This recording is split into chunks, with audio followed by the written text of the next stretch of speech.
Pensei em você com a sua sexualidade, tendo vivido na igreja. Nossa.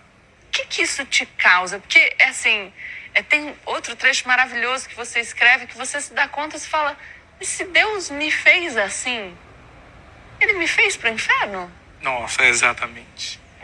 Eu comecei a me perguntar, porque Deus é perfeito. E aí eu tinha muito desse questionamento. Falei, nossa, Deus, Ele me ama, Ele me fez perfeito, mas Ele me fez para desejar algo que Ele não quer que eu deseje. Então o erro foi dele. Se existe algum erro aqui, foi de quem me criou, não eu. Então eu comecei a refletir muito, porque a Bíblia tem um trecho em Romanos que fala que maldito é o homem que se deita com o outro. E eu fui missionário durante 2 anos e pregava isso. E toda vez que eu citava isso, eu estava me condenando. Porque ele fala que os afeminados, eles vão queimar no inferno. E eu falava, lasquei, estou lascado. E durante muito tempo foi um processo, né, de ansiedade.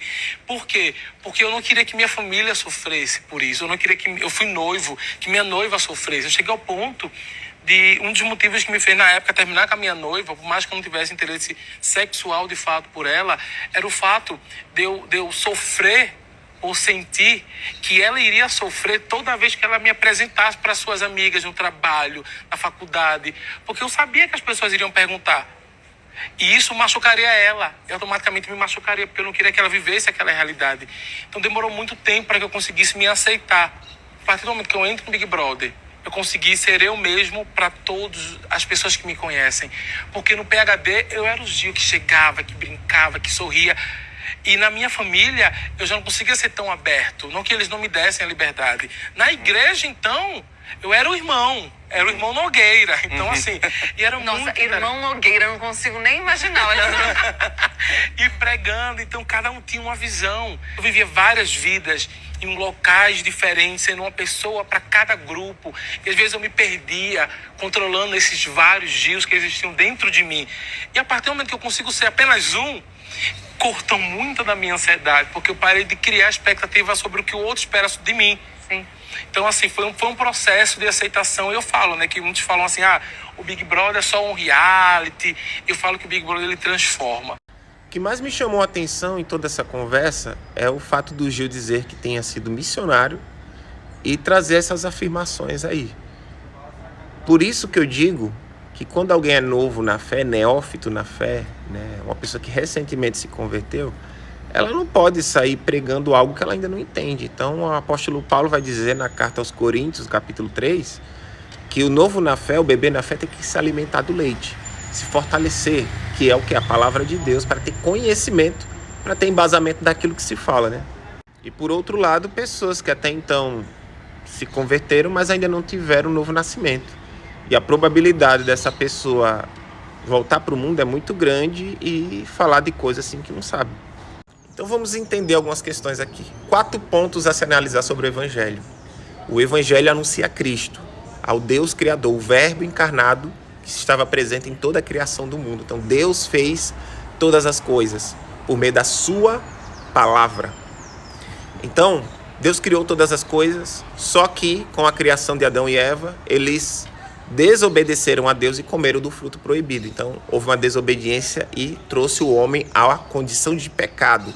Por isso que Romanos 3,23 diz que todos pecaram e foram destituídos da glória de Deus, caindo o quê? Em condenação. Por isso que Jesus veio com o terceiro ponto, oferecer a redenção por meio do seu sacrifício em morte de cruz, para pagar pelos nossos pecados, para que nele possamos ser justificados para a salvação e vida eterna, tirando a gente do caminho da condenação e nos levando para a salvação por meio da pessoa dele. E o 4º ponto a se analisar é sobre a consumação de todas as coisas, que é o Apocalipse, que é a revelação do Cristo. É quando chegará o tempo do fim e que chegará o tempo do reino de Deus para aqueles que reconheceram Cristo como seu Senhor e Salvador, de uma forma bem resumida. Então, de uma forma objetiva, Deus não fez ninguém para o inferno, a gente que se colocou nesse caminho por meio da desobediência à sua palavra. Então, assim, a colocação do Gil em querer dizer que Deus colocou um desejo nele ao qual o errado não é ele, é Deus por ter colocado esse desejo nele. É muito surreal isso, porque o princípio do Evangelho, até quando Jesus chama alguém ser o seu discípulo, é o que está escrito em Lucas 9:23. Se alguém quiser vir após mim, negue-se a ti mesmo, toma a tua cruz e siga-me. Quem leu fielmente a palavra de Deus vai compreender que o Evangelho fala muito sobre renúncia, uma vida exclusiva para Deus e abandono de práticas ao qual Deus não aprova. Então, quando eu digo que Deus colocou um desejo em mim, por causa disso eu vou viver esse desejo, eu não sei se essa pessoa realmente chegou a ler a Bíblia direito. Porque é a mesma situação de, eu sou casado, tenho minha esposa, mas de repente eu senti o desejo por outra mulher, então eu fico com ela. E o culpado não sou eu, porque o culpado é Deus, porque ele colocou esse desejo em mim. Então o negócio é meio complicado, né? Então, se eu sentir vontade de mentir, não é culpa minha, a culpa é de Deus, porque Ele que me fez ter o sentimento e o gosto de querer mentir, por exemplo. E o que eu analisei também é que ele confundiu textos. Quis colocar em Romanos um texto que está escrito em Levítico 18, 22, que o homem que se deitar com outro homem abomina. Então, assim, em Romanos, em capítulo 1, traz uma explicação do porquê que a homossexualidade seria algo reprovável diante de Deus e encaixando ali também o ato da idolatria como pecado. Porque quando ele fala ali sobre os efeminados, também ele faz uma interpretação errada do texto. 1 Coríntios capítulo 6, versículo 9 ao 10, que fala sobre os efeminados. Mas os efeminados não é porque você tem trijeito que você vai para o inferno por ser efeminado. É porque existe a tradução do grego, né, que significa acernokoitai e malakoi, ativos e passivos, ou seja, a ênfase da reprovação de Deus na questão da homossexualidade é apenas o ato sexual. Então eu tenho uma voz fina, um jeito de pegar nas coisas necessariamente, né? Isso não é pecado, nem condena ninguém, gente, até porque todos já estamos em condenação. Agora eu preciso de Jesus na minha vida para eu ser salvo. Aí é outra questão a se analisar. E o que me chamou mais atenção foi no final, quando ele diz que se juntou com outros rapazes ali, que deveriam ser pregadores, e que cada um tinha a sua interpretação. A Bíblia, ela tem uma única mensagem, ela tem um fundamento, ela tem uma verdade apenas, né? Não existe várias interpretações, existe um texto, o seu contexto, que a gente tem que estudar e entender o contexto para que ele não se torne pretexto para as pessoas estar fazendo interpretações pessoais do que o texto não diz, por exemplo. Então, o que parece é que ele não tem um conhecimento realmente do Evangelho, está falando mais de cunho pessoal.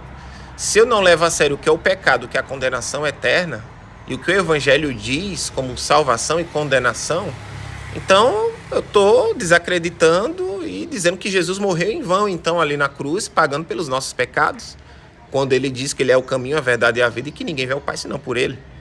Ou quando Jesus diz: quem crer em mim está salvo, agora quem não crê já está condenado. Então, Jesus, ele é o Messias, ele é o Deus encarnado, ele é o caminho da nossa salvação. Então, se eu não levo em consideração que existe a condenação, qual seria o sentido de ver Jesus como Messias?